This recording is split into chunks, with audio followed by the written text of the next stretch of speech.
for another pay mama kwaba eba attention TV so attention dear na sempa kwa na ye de bro na me chance say so na ye wa osonfo ekwia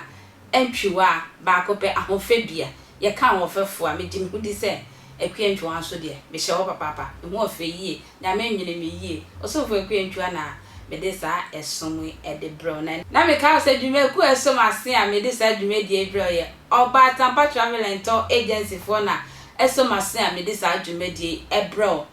e fa wa kwant sam ho de me srewo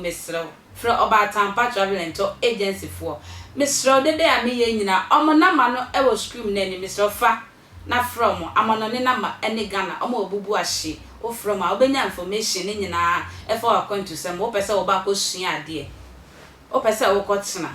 o pese wo ko ye adwuma o pese wo ko holidays bi o pese wo ko hwe wani so kakra mesra fre oba tampa travel and tour for na oni omo endi ensawo so na sa so na me bon kai say NWK service for so eso masrin ena me de sa dwumadi e from so na my 0548 302985 ena Queen University Foundation so omo hwe mobrofo ne enyisiafo o wo mboa bia omo so from 0548 302985 also ni omo di nkomo emfa mobrofo na momfa montoma montoma no emboa sa anuanu na we na ye nyina ye evangelist won say your young evangelist bia wa ba wa ye rasta why rasta ono o say yesu ama papa fo anasa atrenefo enti bayi ghetto boys na ehwi ebo wisie mu na omo agya mu kopa no ono so nyame se ono nti ne yesoma na baaye enti ono sa adwuma no na woye enti wo hwe ne appearance ene ne dressing nyina wo hwe ne boot aye odi gina kwan wo preacher na to me say obama ghetto boys ampa na je say ghetto boys ni ntia na obaaye na we na abra ben moshe eko gina eye crusade oye crusade pa e masoro nyame etwe mrantie e be gina ho se hey ghetto boys say ne so nyame afra ma hu Kristo mommo musofo ho ban musofo so nyame mommo no ho ban pa na asofo ni bi e penakunu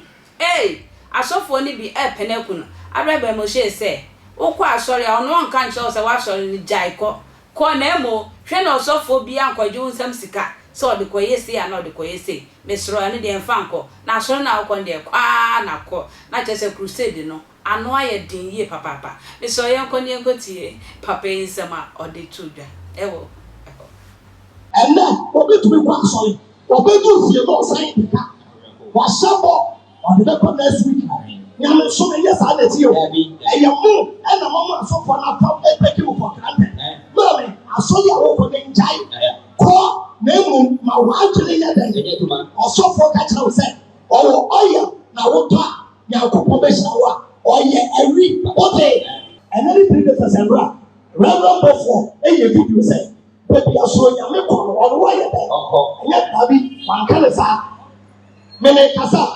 memfa wo bi asano sesa no wankase onko dabi o se baby aso nyame ko ono ontumi nko when we assess the kasa yawo me ko any mean to me and talk of a sort of say akukuduro na akopano on try ghetto boys na mudi so yami etino ghetto boys na mudi so yami etino mo protect na papa me tawa bi so follow boy no we be so when take time o be you so ghetto boys na and assist that me start here make cassette am so me tell the master me minti omo to den e ma wo ba e wo spinters say wo ba no set me up oba no me no down for so oba no down for girl no na poso for ni na down for girl no o ko bishop o bi na so ne e na girl say that be me mo nya from sa bo no e na girl be bo ma omo plan ya no omo plan me any bishop will do in now and can suffer kunipa any ato once bishop will do or guest am say o kumasi omo plan kuno bi ato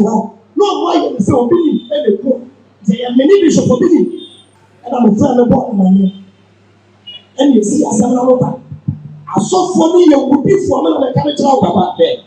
Well, that's what you're say. So, in the last one, I will never write. Also, Pentecost, I saw it. I saw it in you. I saw it like a cassia. More pass a year to my more hospital, more schools, more no matter and tell Capella last year. And yet, more near you, what about what about Church of Pentecost? And that's the thing. When they tell me that, but I'm not I saw you on the call first. And the Church of Pentecost, Safu Memorial Temple, Tama 25. May a Pentecost in it. Now say it is a Pentecost, it's prison. Where's the prison? And on my penny mom, is your sword. Oh, they will not pay it. Now, before, I've been crazy in the woman. Asaba medase what is say we je bretwen epientwu ahun fe bia me famous a edisika ebeto apon so wahuni a bremje na tum se crusade no anu ayedi oso ahenie na bia mpo obi aye na dwuma se bible cross awie ye bre no obehwe ne honhom agumrante ne mmaba so nti obi a aye na dwuma na emo yeseni a owa aso no ontie ne honhom ne ye den ka kira asafo mo so mfo akwantuwa sana meka say oba tampa travel and tour agency for na masen a me de sa adwumadie yi ebra won so onya betie na NWKT service for so masen na University Foundation so masen obehia ma obe from 0548302985 from a ne omunde nkomo efa waduane sem ho ene sebe njan ka hwemu so oni omunde nkomo me da se sa oje bre etwen me